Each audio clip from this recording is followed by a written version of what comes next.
Buenas buenas, me dicen Cuevan. Y hoy te ilumino con un crimen argentino. La película empieza con una pareja que estaba haciendo cositas, cuando suena el teléfono y la mujer atiende. Era una llamada de su trabajo, por lo que los dos se empiezan a cambiar para salir. En otra escena, nos muestran a Antonio González Rivas, un abogado que trabaja junto a Carlos Torres en un juzgado de instrucción de la ciudad de Rosario.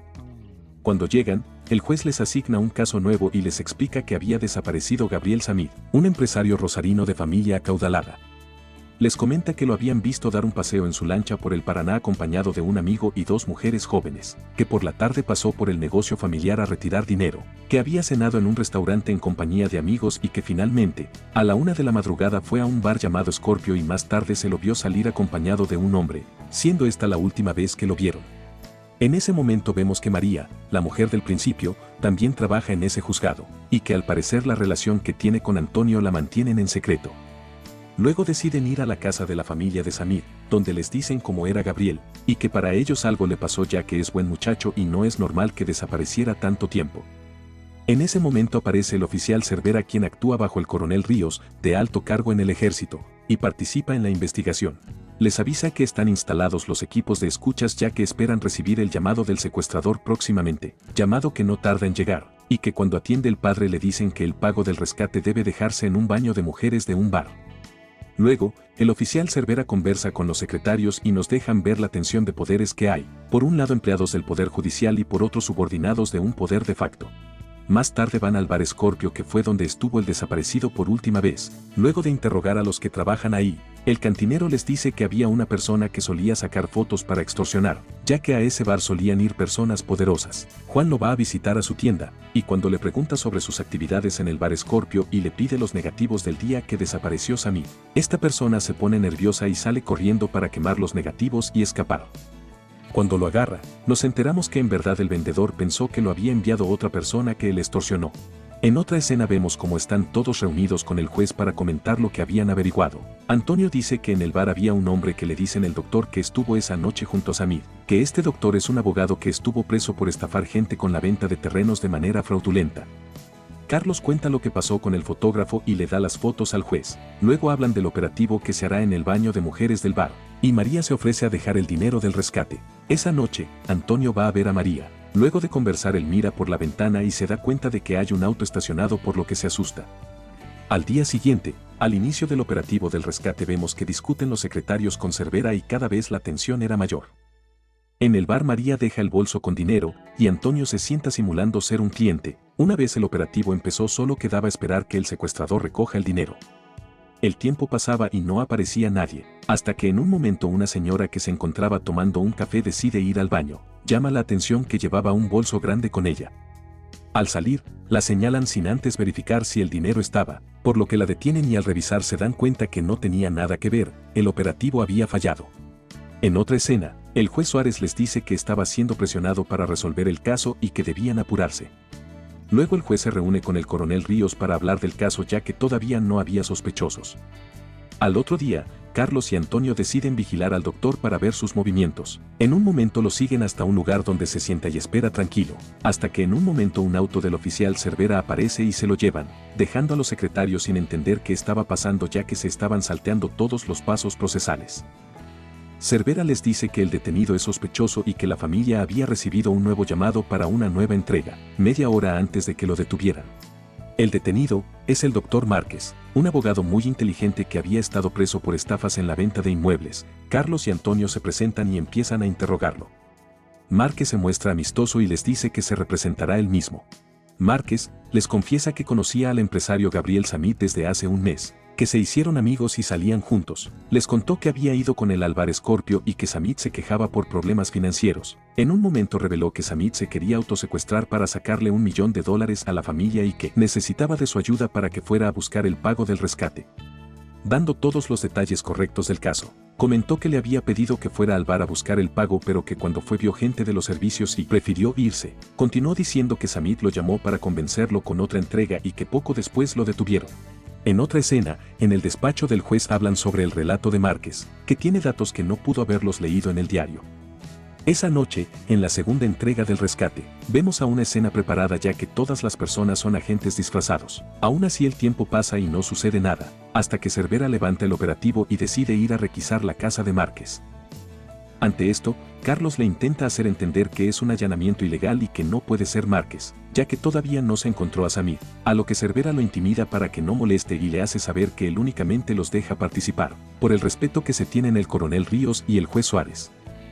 A la salida, Carlos se pelea con Antonio por la impotencia de no poder hacer nada para frenar a los militares, y la imposibilidad de no quedar como cómplices en esos años oscuros. Al otro día, le cuentan al juez lo que sucedió y les dice que no cree la historia de Márquez. Carlos le menciona que Márquez tuvo un compañero de celda, con el que compartió varios años y propone ir a verlo. Una vez en la prisión, le dicen que el doctor se ganó el respeto de todos, porque los ayudaba con los temas legales para que se asesoren, y que su compañero de celda ya había salido de la cárcel. Más tarde, un vidente que había contratado la familia de Samir, encontró su auto y le estaban haciendo el peritaje, pero no tenía rastros de violencia ni faltaban cosas. Carlos y Antonio se amigan, y Carlos le confiesa que ya sabe desde hace un tiempo de su relación con María. Vuelven a ver a Márquez que sigue detenido, y este les dice que no sabe nada más, y que el oficial Cervera tiene algo personal con él. Márquez les hace saber que si el próximo paso de Samir es llamarlo para continuar planeando el autosecuestro, él no podría atender ya que se encontraba detenido. Hablando con el juez, deciden dejar a Márquez en su casa 5 días para vigilarlo y ver qué sucede. Por esto el juez se junta con el coronel Ríos, y luego de una charla incómoda, acceden a que el equipo del juez será el encargado de vigilar a Márquez, pero que si falla serán los métodos de Cervera los que se usarán. Márquez efectivamente vuelve a su casa, que había quedado desordenada por la requisa, y los abogados se disponen a vigilarlo desde un departamento justo al frente. Los días pasan y el sospechoso se muestra muy tranquilo como si no pasara nada. Al juez lo presionaban para que procese a Márquez como culpable y cambie la carátula a homicidio, y este planteaba la necesidad de encontrar el cuerpo para considerarlo delito, requisito legal de ese momento. Esa noche al salir de su despacho, en su auto encontró un sobre con una bala adentro.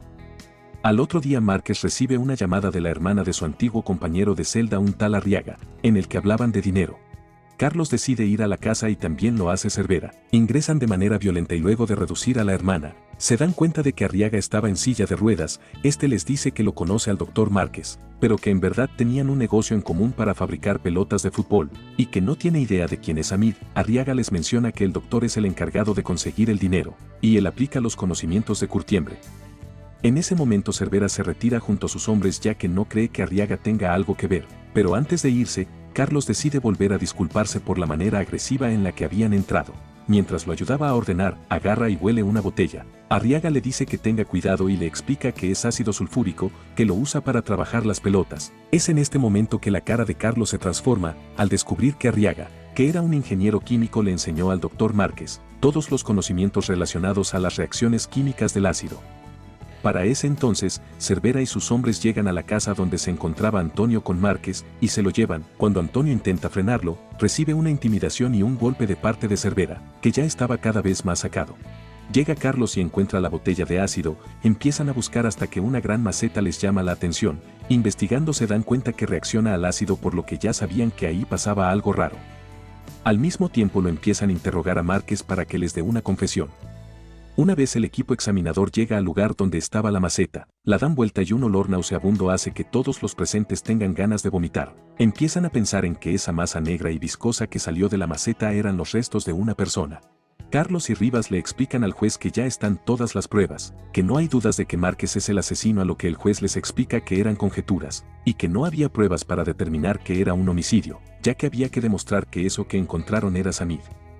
Para esto se reúnen con la perito forense, que luego de una noche de investigación, encuentra un crucifijo que usaba Samir. También experimentan con el tiempo en que un cadáver tarda en desintegrarse por ácido. Por otro lado, Cervera ya estaba logrando una confesión del homicidio por parte de Márquez luego de torturarlo por varias horas.